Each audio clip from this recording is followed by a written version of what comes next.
The top 3 reasons why people break no contact and why that's not a good idea. Let's talk about that tonight.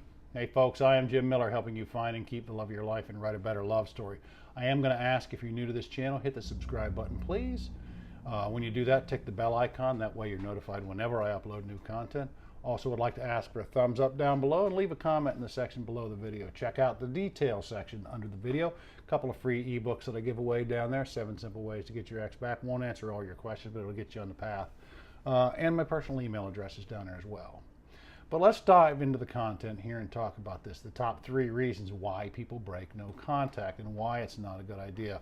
Also, watch the video all the way to the end. I'll give you a couple of small tips that will help you stay in the no contact if you're there. But first of all, if you're watching this, you have to know what no contact is. No contact is simply a period of time after a breakup where you have no contact with your ex. You're not talking to them, you're not texting back and forth with them, you're not seeing them and spending time with them, you're not liking their Facebook stuff, you're not following them on Instagram, you're not doing all of that stuff, you're not sending them Snapchats. You are in no contact with your ex. And quite often this is a difficult period of time. Usually it's 30 days, sometimes 60 days, depending on what it is. Sometimes it's a lot longer than that. It depends on the situation. People in breakups are all different. Relationships are all different, so it kind of depends. But one reason why people break the no contact rule is they're impatient. Anybody out there impatient? Yeah, comment that down below. Impatient. I know I am. God knows I'm impatient. You know, you tell me that I can't talk to my ex or that I shouldn't talk to my ex for 30 days. Well, maybe 20 is enough, maybe 10 is enough, maybe 5 is enough, maybe 5 minutes is enough. This is what impatience is. And the reason why this is not a good idea is no contact, again, is a period of time for you to take to work on yourself. However, it also can help your ex to miss you. How does that happen? Well, regardless of how the breakup was, maybe there were a lot of bad feelings. You got bad feelings here, you got good feelings here. There was good and bad in the relationship. The no contact period, those bad memories start to go down a little bit after time, and some of those good memories are going to float to the top. When those good memories float up there, your ex is going to miss you. This is a good side benefit of no contact. It gives your ex a chance to miss you. If you're in their life, if you're contacting them all the time, and if you're emailing them and texting them and calling them and whatever else, they're not able to experience life without you. When someone breaks up with you, they're saying, I don't want you in my life. They have to understand what it means for you to not be in their life. So you've got to go no contact to let them understand what life is like without you. They have to experience life without you. That's important. So that's why it's a good idea not to be impatient. Number 2 reason people break no contact is because they're focusing too much on their ex and not on themselves. They're focusing on what are they doing? Who are they doing it with? How are they getting along? How's this going? How's that going? I wonder. And you're focusing so much on your ex. And if you're focusing and putting all your energy on your ex, you're not putting that energy back on yourself. This is a period of time you should be working on yourself. You should be building your self-confidence. You got broken up with, okay? If you got broken up with, if you did the breaking up, you probably wouldn't be watching this video, unless you're trying to get your ex back, and they won't have anything to do with it at this point. But if you've been broken up with, your confidence took a shot. I mean, I would imagine it is. I know mine does, and most people that I talk to, their confidence takes a real shot. You need to be working on yourself. Focus on yourself. Focus on your good qualities. Find your bad qualities and work on them. That's what we mean by work on yourself. Find those bad qualities and work on them. Are you sarcastic? Are you angry? Work on those qualities about yourself. Expand the good ones, kind of decrease the bad ones. Focus on yourself. Don't focus on your ex. And number 3 reason, and probably the biggest reason why people break no contact, is just plain, unadulterated, downright fear. It's just fear. You panic. You've been broken up with. You panic. You start to worry. You go into fear mode, okay? You're afraid they're going to move on. They're going to move on. In 2.5 days, they're going to move on. They probably met somebody already. They're probably going to get married by Saturday, and I'll bet you they have kids by next week, probably buying a house the week after that.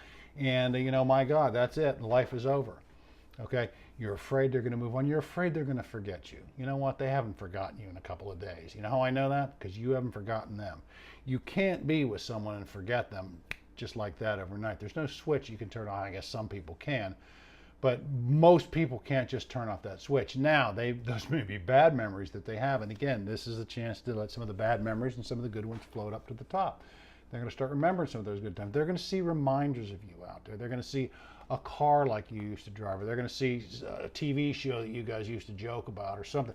They're going to see something that's going to remind them of you. They're not going to forget about you. Don't be fearful. Don't worry about it. Another big fear that people have is if they don't respond right away, their ex is going to be pissed off at them. Well, they sent me a text. If I don't respond in 2 minutes, they're going to be mad. They're going to wonder what's going on. Here's a news flash for you. It's your ex, okay? They broke up with you. They said, I don't want you in my life. Let them get a little pissed off. Don't let them think that you're sitting there. You know, you don't want it to look like you're just sitting there waiting for that phone call to come through. You're just waiting for that text to come through. No. Let them spend a little time. If you can respond in some situations. You know, if they're just some silly little text like hi or something like that, you don't have to respond to that. How are you? Okay? You don't have to respond to that. And if you do, wait a day. You know, you don't have to respond to that right away. Let them think you're out doing something. I'm not saying to make them jealous or anything like that, but you've got to show them you're just not sitting at home waiting for them to reach out to you. Now, if they're reaching, don't ignore them either. If they're reaching out to you and they're trying to work things through, I've seen this happen before, where they might be reaching out to you saying, you know, wanting to talk about things, kind of wanting to maybe move things along, explore the opportunities, you know, to maybe get back together. Then you want to engage in that conversation. But just silly random texts, you don't have to respond to every one of those. And if you do, you don't have to respond right away. Take your time, okay? They get a little upset with you, let them get a little upset with you. Again, it's their ex. You don't owe them anything. And they broke up with you, you don't owe them anything. You want them back, that's great, but you don't owe them anything. You need to know, you need to know that you're in charge. You've got to have that mindset. So be careful of the fear, because fear can seep right in there and it'll make us do some crazy things. Now, I did say that if you watch the video, I'll give you a couple of tips. Here's a couple of tips that will help you stay in no contact. This is a big one. This first one's a big one. Change your ex's contact information in your phone. Change their contact information. Change their name. How many of you have their name in there with hearts and kissy faces or something like that, or bae or my love or whatever as their contact information, you know? And maybe you got that great picture when you all went to that concert. You remember that one where you were kissing and you put that in. That's their profile picture when they call and that shows up on your phone. Get rid of that shit. Really, get rid of that shit. You can put it back if you all get back together. You can do that again. Changing your contact information is very easy. But change it. Now, you don't have to put something like bitch or asshole or anything like that. You don't have to do that. You know, my ex, you don't. Maybe just put their initials in there. Or, you know, one thing that I heard one time, and I kind of liked this, I thought it was a great idea, was just like YDB. You deserve better, you know. That pops up, their picture doesn't pop up. The reason for this is very important, is because you are psychologically trained, whether you realize it or not, to respond in a certain way whenever you hear that ring. If you got a special ringtone, change it back to the default ringtone. You are trained psychologically. It's like Pavlov's dogs. And if you don't know anything about Pavlov's dogs, Google it. It's a fascinating study on behavior done years ago. I don't know when, but Pavlov's dogs, by a Russian scientist who had dogs and what he did to train them and how they were conditioned. And we are the same way. When we see that name pop up, when we hear that ringtone, you know, and we look at that phone, we react. Boom! It brings a certain type of behavior to us. And if you change that, you break that pattern, you break those psychological patterns, it helps you to deal with this. That will help you stay in no contact. As silly as it sounds, believe it, because you're expecting to see them and you don't see them. And you might even look at it and go, who's that? Oh yeah, I remember now.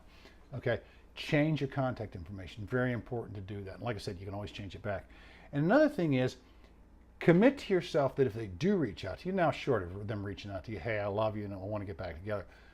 But if they do reach out to you, if you are going to respond, set a time limit, a maximum time. And I don't mean 5 minutes. Well, it's been 5 minutes. She's waited long enough. You know, he won't know where, you know. Give yourself at least a couple of hours to respond to any kind of text you get. At least a couple of hours. They're not going to die, you know, unless they go, hey, where's my medicine? My heart's getting ready to stop. You know, they're not going to die. It may make them wonder, hey, what's going on? You know, because you can't always be there for them. Okay, it's not a good idea to do that. So that's another thing. Set a time limit. Commit yourself to it. If I get a text and I'm going to respond, I'm going to wait at least X hours before I respond, you know, or 12 hours or whatever. Set that. Commit to that. That will help you. Anyway, folks, again, don't be impatient. Don't focus on them. Focus on yourself. And don't be afraid. Okay? We all have fear, and it can make you do some really weird things. change their contact information, set a time frame for any responses that you might give to them. That's what I got for you tonight, folks. Jim Miller, helping you find and keep the love of your life. Write a better love story. Check out my blog, abetterlovestory.com. Trying to get that site going a little bit. I got a couple articles on there. Some of my videos I kind of transcribed over. But, check it out. Let me know what you think. Again, Jim Miller. Have a great night. Thank you.